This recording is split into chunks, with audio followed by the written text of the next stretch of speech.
Someone has a saving account in a traditional, conventional, interest-based bank, and he wants to get rid of that money. He wants to dispose that money. You cannot shred the money because money is not prohibited for itself. It does not have any intrinsic prohibition, so to speak. You cannot return that interest money to the bank because you are supporting, if you do so, you are supporting that bank in conducting more and more interest bearing activities. You cannot spend that money on yourself and your dependents because this money is haram for you to benefit from.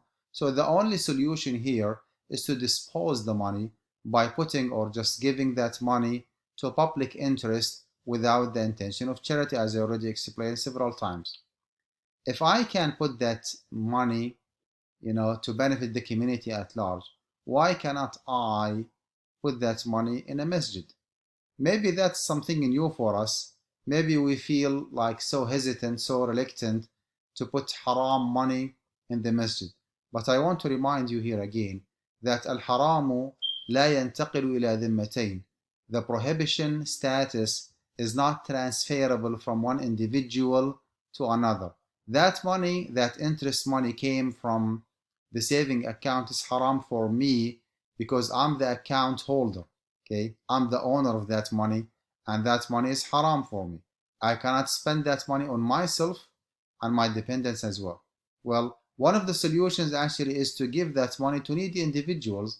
Those needy individuals might be Muslims. Well, they might know that this is money coming from interest, yet it's still halal for them to benefit from that money, because whatever is haram for me, because of the way that I generated the money, is not necessarily haram for them.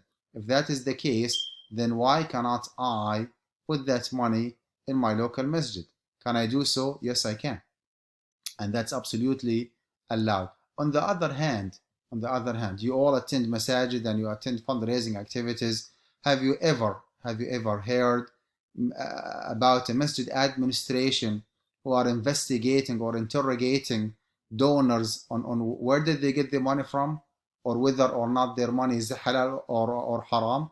To my knowledge, I have been living in the US for the last 20 years. I did not even hear about one masjid who does not accept donation without verifying the source of income of donors, because basically this is not required from an Islamic perspective.